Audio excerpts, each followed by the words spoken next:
Et voilà, il est enfin arrivé le Sparco Sprint L qu'on a commandé avec Jimmy pour ma Familia, je rappelle pour ceux qui suivent. Il avait récupéré mon ancienne ligne de Familia, donc une Pro Inox aussi, mais qui venait d'une BG, qui avait été adaptée, bref.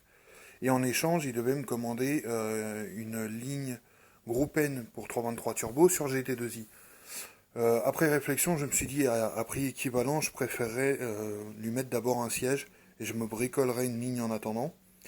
Du coup, bah, on a commandé ce siège. Sauf que, bon voilà, il a bien commandé un Sparco Sprintel rouge, mais j'ai pas vérifié avec lui et bah, il savait pas.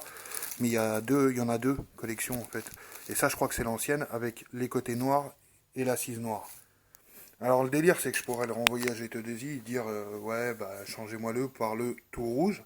Ce qui change aussi, c'est l'écriture ici qui est pas pareil. Je vous montrerai une petite vidéo ou une photo pour comparer l'ancien et le nouveau. Bref, je pourrais le renvoyer, mais comment vous dire. Déjà, quand on l'a commandé, il marquait sur le site que c'était plus en stock, qu'il fallait commander chez Sparco, mais qu'il fallait compter 6 à 10 jours. Bon, je crois, sans trop me tromper, qu'on a attendu plus d'un mois et demi pour qu'il nous annonce, d'ailleurs il y a quelques jours, que ça arriverait dans encore 3 semaines après ou un truc comme ça. Bon, on a eu entre guillemets une bonne surprise. Ouais, on peut dire une bonne surprise dans notre malheur, c'est que il devait avoir encore. Là, il a déjà un mois et demi de retard, mais il devait avoir encore 3 semaines de retard de plus. Là, il est arrivé. Bon, alors, qu'est-ce qu'ils nous ont foutu avec? J'ai pas fait de unboxing, hein. Les flyers sont toujours de GT2i, hein. On est en retard. La communication, on va dire, elle était à zéro. Enfin, à part quand vous les appelez, il n'y a pas de souci, ils répondent et ils vous renseignent sans problème. Mais si vous les appelez pas, mes couilles. Euh, un magazine GT2i, manuel d'utilisation et d'entretien, je pense que c'est pour le siège. Ah bah tiens, encore du GT2i. Alors pardon si le cadrage est mauvais, mais je filme avec ma caméra et j'ai pas l'habitude. Habituellement, je fais ça avec le portable. La facture. Une petite planche de stickers si vous voulez décorer votre voiture à l'effigie de GT2i. Euh, si vous êtes ravi d'être passé par GT2i, vous pouvez. Bon, après, il y en a des sympas, j'ai regardé. Il y en a, c'est mignon. Petite dédicace à certains d'entre nous, hein. Voilà. Donc, ils nous ont, globalement, ils nous ont, voilà, ils ont filé tout ça. C'est pas dingue, mais bon.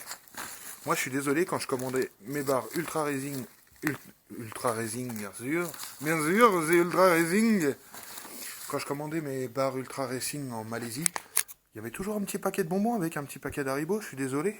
Non, non, il faut se mettre au niveau, GT2i. Bon, bah sinon, globalement, j'ai foutu la merde, j'ai tout jeté par terre. Vous connaissez le business. Alors, pour continuer sur la lancée de la ligne d'échappement pour Jimmy, du coup, il a renlevé celle pour laquelle j'ai fait l'échange contre ce siège. Et il a mis celle qui avait sur ma blanche. Donc l'avantage, c'est que c'était vraiment sur mesure pour la BA, pas une adaptation de BG. Et là, il y avait silencieux et collecteur 4-2-1 en prime, donc en inox. Donc là, il a vraiment. Voilà, la douce mélodie de mon téléphone de la préhistoire. Euh, il a vraiment une ligne top, top moumoute pour la BA, et il en est très content. Du coup, son ancienne ligne est à vendre, donc je mettrai sur des forums ou des groupes Facebook. Voilà, c'est une ligne qui était initialement pour une BG, le schéma est le même, mais les cylindres blocs sont pas au même endroit. Pas tout à fait, et, mais à très peu de choses près en plus, hein. Et bah, il les a fait adapter, donc voilà, il la revendra. Mais en attendant, on a le Sparco Sprint L. Maintenant, il n'y a plus qu'à adapter bah, les platines de fixation, parce qu'évidemment, vous vous doutez que ça n'existe pas pour ce véhicule, ou alors c'est introuvable. Du coup, il va falloir que j'en customise, ou alors que j'en récupère d'une autre voiture et que j'adapte et tout. On verra bien. En tout cas, la Familia a maintenant son siège. J'ai pris rouge parce que je trouve que ça soit dans une voiture blanche ou dans une voiture noire, le rouge ça tranche pas mal. Et voilà, surtout dans une voiture noire, je pense que voilà, tout de suite on a un contraste qui est violent.